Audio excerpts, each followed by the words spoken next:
دیار عشق میں اپنا مقام پیدا کر،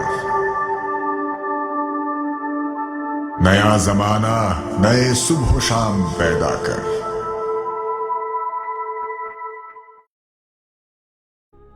سن 1857 کی جنگ آزادی میں ناکامی جہاں ہندوستان میں بسنے والے مسلمانوں کی پسپائی کا باعث بنی، وہیں اس کے بعد ملت اسلامیہ برصغیر میں منتشر ہو کے رہ گئی۔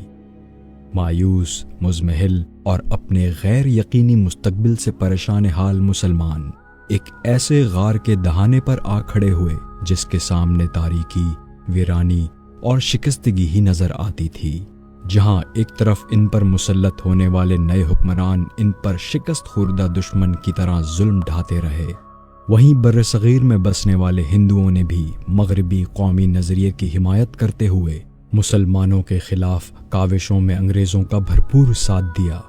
سن 1885 میں بننے والی نیشنل کانگریس کا قیام وقت کے ساتھ ساتھ مسلمانوں کی حالت زار کو مزید متاثر کرنے کا سبب بننے لگا۔ جب دونوں قوموں کی بہتری کے نام پر قائم ہونے والی یہ تنظیم ہندو اکثریت کے لیے فوائد حاصل کر کے مسلمانوں کے ہاتھ سے سب کچھ چھین کر انہیں سیاسی، معاشی، معاشرتی، تعلیمی غرض یہ کہ ہر میدان میں پیچھے کرنے کے در پہ ہو گئی، تب قدرت کو برصغیر میں ملت مسلمان کی نشاط ثانیہ مقصود تھی۔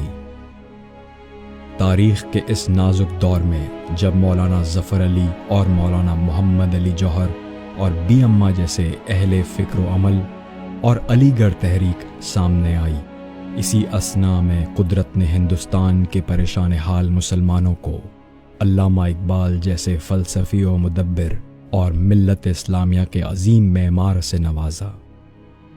علامہ کی فلسفیانہ فکر منتشر و مایوس مسلمانوں میں احساس خودداری و خودشناسی کو بیدار کرنے کا سبب بنی۔ معروف محقق ڈاکٹر فرمان فتح پوری کے بقول اقبال ہی قیام پاکستان کے محرک اول ہیں۔ برصغیر کے اس مخلص و بے باک قائد نے روز اول سے ہی ٹھان لی کہ مسلمانوں کے مفادات صرف اس لیے کہ وہ ایک عددی اقلیت ہیں پس پشت نہیں ڈالے جا سکتے۔ انہوں نے اپنی تقاریر و تحاریر سے مسلمانوں کو یہ باور کرایا کہ مسلمانوں کی حیثیت ایک منفرد قوم کی سی ہے، اور یہ کہ ہندوستان کا مسئلہ قومی نہیں بلکہ بین الاقوامی ہے۔ گویا برصغیر حقیقت میں ایک چھوٹا بر اعظم ہے، اور ہندوستان میں بسنے والی تمام قوموں کو اپنے مذاہب و تہذیب کے مطابق ترقی کرنے کے بھرپور مواقع حاصل ہونے چاہیے۔ اقبال کے افکار اور سیاسی میدان میں ان کی عملی کاوشیں مسلمانوں کے اس قومی وجود کی شناخت کرواتی ہیں جس کی بنیاد رنگ و نسل پہ نہیں بلکہ ایک عظیم الشان مذہب پر یقین میں ہے۔ اقبال بھی مسلمانان ہند کی طرح ابتدا میں تقسیم ہند کے قائل نہ تھے، مگر Lucknow packet, Delhi report, Simon commission اور گول میز کانفرنس کے نتائج سے مایوس ہونے کے بعد سن 1930 میں الہ آباد میں تقریر کرتے ہوئے انہوں نے اس بات کا اظہار کیا کہ جنوب مشرق کے مسلمانوں کی مذہبی ہم آہنگی کو مد نظر رکھتے ہوئے انہیں ایک عقائد بنا دینا چاہیے۔ یہی بیان تصور پاکستان کی بنیاد بنا۔ خطبہ الہ آباد میں اقبال نے کہا کہ کیا مذہب ایک نجی معاملہ ہے؟ کیا آپ چاہتے ہیں کہ ایک اخلاقی اور سیاسی نصب العین کی حیثیت سے اسلام کا بھی وہی حشر ہو جو مغرب میں مسیحت کا ہوا؟ کیا یہ ممکن ہے کہ ہم اسلام کو بطور ایک اخلاقی تخیل کے تو برقرار رکھیں لیکن اس کے نظام سیاست کی بجائے ان قومی نظاموں کو اختیار کر لیں جن میں مذہب کی مداخلت کا امکان باقی نہیں رہتا؟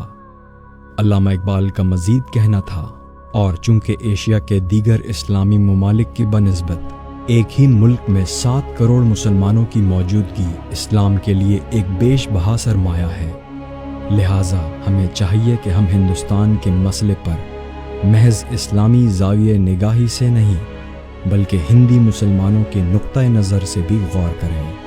ایشیا اور ہندوستان کی جانب سے ہم پر جو فرائض عائد ہوتے ہیں ان کی بجا آوری اس وقت تک ممکن نہیں جب تک ہم ارادوں کو ایک مخصوص مقصد پر جمع نہیں کر لیں گے۔ اگر آپ ہندوستان کی دوسری ملتوں کے درمیان اپنا وجود قائم رکھنا چاہتے ہیں تو آپ کے لیے اس کے سوا اور کوئی چارہ کار نہیں۔ علامہ کا مزید کہنا تھا، قرآن مجید کی ایک نہایت معنی خیز آیت یہ کہتی ہے کہ پوری ملت کی موت و حیات کا سوال ایسا ہی ہے جیسے ایک نفس واحد کا۔ پھر کیا یہ ممکن نہیں کہ ہم مسلمان جو بجا طور پر یہ دعویٰ کر سکتے ہیں کہ یہ ہم ہی تھے جو سب سے پہلے انسانیت کے اس بلند و عرفہ تصور پر عمل پیرا ہوئے، ایک نفس واحد کی طرح عمل کریں اور زندگی گزاریں؟ یہ اقبال کی ولولہ خیز شاعری کا ہی نتیجہ ہے کہ مسلمانان ہند میں حریت کا جذبہ بیدار ہوا۔ تیری فطرت امی ہے ممکنات زندگی کی، جہاں کے جوہر مضمر کا گویا امتحان تو ہے۔ اقبال کی شاعری میں مسلمانوں کو یہ احساس دلایا جاتا کہ ان کا دین ہی انہیں علم و عمل کا راستہ دکھاتا ہے۔ اقبال کی شاعری کے ذریعے ذہنوں کو بیدار کیا گیا اور وہ مسلمانوں کو علم و عمل کے نقطۂ عروج پر لے جانے کے خواب دیکھتے تھے۔